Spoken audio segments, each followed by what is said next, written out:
Achilles, the mightiest warrior of Greece, was invincible on the battlefield, his name alone a legend. But in the shadows of Troy, jealousy and fear brewed among those he called allies.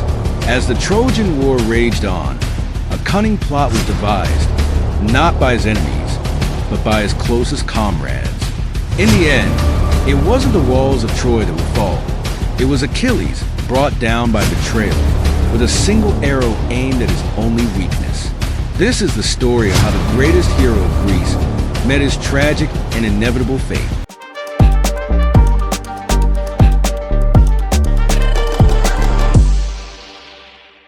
Achilles, the greatest warrior of Greece, had always been invincible.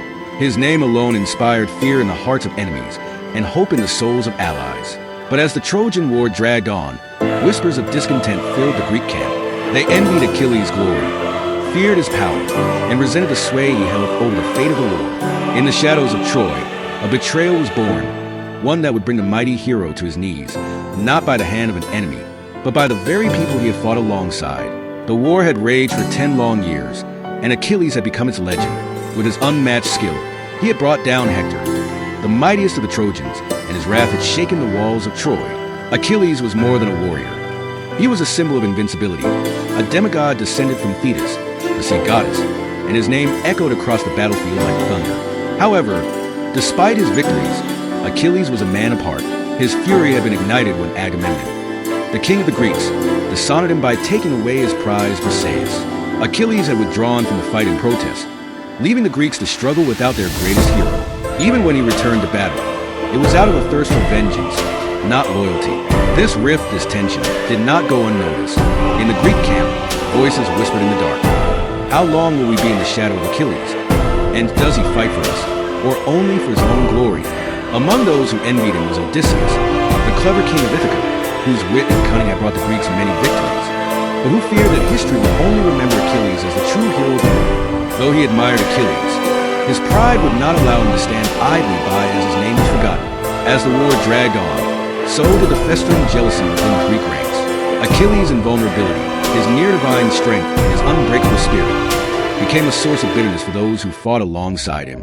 They believed he could end the war at any time if he truly desired, but Achilles had his own motivations, and his disdain for Agamemnon left him aloof from the war's political games. Agamemnon, humiliated by Achilles' defiance, sought revenge. Though he needed Achilles to win the war, he could not tolerate the hero's open disrespect. He, along with Odysseus and others, began to devise a plan. They would use Achilles' one weakness against him, his pride and his need for eternal glory. But even more sinister was the knowledge of his true physical vulnerability, whispered to them by Calchas, the seer who knew the fate of all men. Achilles is invincible, save for his heel. Calchas had told them, strike there, and even the gods cannot protect him. With this knowledge, the seeds of betrayal were planted. The plan to betray Achilles was set in motion with cunning precision. Odysseus, ever the master of deception, approached Achilles with an offer too tempting for the hero to resist. A final duel, a chance to face Troy's last and greatest defender, Paris. Victory would mean not just the end of the war, but eternal fame as the man who brought Troy to its knees. Paris is weak, a coward with a bow, Odysseus said, his words dripping with false sincerity. But he is the last of the royal line, and only you, Achilles, can take him down. Let the final blow be yours. Achilles, ever prideful, saw in this offer the glory he craved. He would become the hero who ended the Trojan War, and his name would live forever. Despite the ominous warnings from his mother Thetis, who had urged him to leave the battlefield and return home, Achilles chose to stay. He knew his fate, to die young, but to live forever in legend, and he embraced it with open arms. But Achilles, for all his strength and might, did not see the trap laid before him. The duel was set, but it was not Paris who would face Achilles in honorable combat. Instead, Paris, with the aid of Apollo, stood hidden on the high walls of Troy, bow in hand, waiting for the moment to strike. Achilles, clad in his shining armor, strode confidently across the battlefield, oblivious to the danger above. At that moment, Odysseus stood among the Greeks, his heart heavy with guilt, but resolute in his purpose. He had convinced himself that Achilles' death was necessary for the greater good, that without the hero's untamed pride, the war would finally end. Agamemnon watched too, his face a mask of cold satisfaction, knowing that the warrior who had humiliated him would soon fall. Achilles advanced, eager for the battle. But as he raised his spear, a single arrow whistled through the air. It found its mark, the heel of the mighty hero. Time seemed to freeze as the arrow struck the one place where Achilles was mortal. Achilles staggered, his eyes wide with disbelief. His invulnerability, the very thing that had made him the greatest warrior of Greece, had been undone by a single cowardly shot.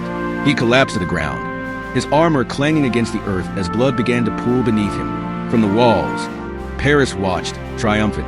Though he had not fought like a true warrior, the Greeks stood in silence, witnessing the fall of their greatest hero. Achilles, his body broken, looked up at the sky. The pain in his heel was nothing compared to the agony in his heart. He had not been bested by an enemy in battle. He had been betrayed by those he had trusted, by the very men he had fought alongside. The arrow had pierced more than his flesh. It had pierced his pride, his legacy. Odysseus, overcome with guilt, approached the dying hero. I did what I had to, he whispered, though his voice trembled, for the good of Greece. Achilles' eyes, once fierce and unbreakable, softened. You did it for yourself, he rasped, his voice filled with bitter understanding. My name will live forever. Yours will be forgotten. With those words, Achilles breathed his last, leaving behind a world that would forever remember his name. His death marked the beginning of the end for the Trojan War, but also the end of an era. The age of heroes was over, replaced by the age of men who relied on cunning and betrayal to win their wars. Achilles' body was carried from the battlefield, and the Greeks mourned him not just as a warrior, but as the embodiment of what they had lost. His legend grew even in death, for though his heel had been pierced, his legacy was unscathed. Songs were sung of his strength, his fury, and his tragic fate. The men who had betrayed him, Odysseus, Agamemnon, and the others, won their war, but they would forever live in the shadow of Achilles. His name was carved into the annals of history, while theirs faded into the background, known only as those who orchestrated his fall. In the end, Achilles' prophecy had come true. He would die young, but his name would live forever, immortalized not just by his victories, but by the betrayal that led to his final, tragic stand.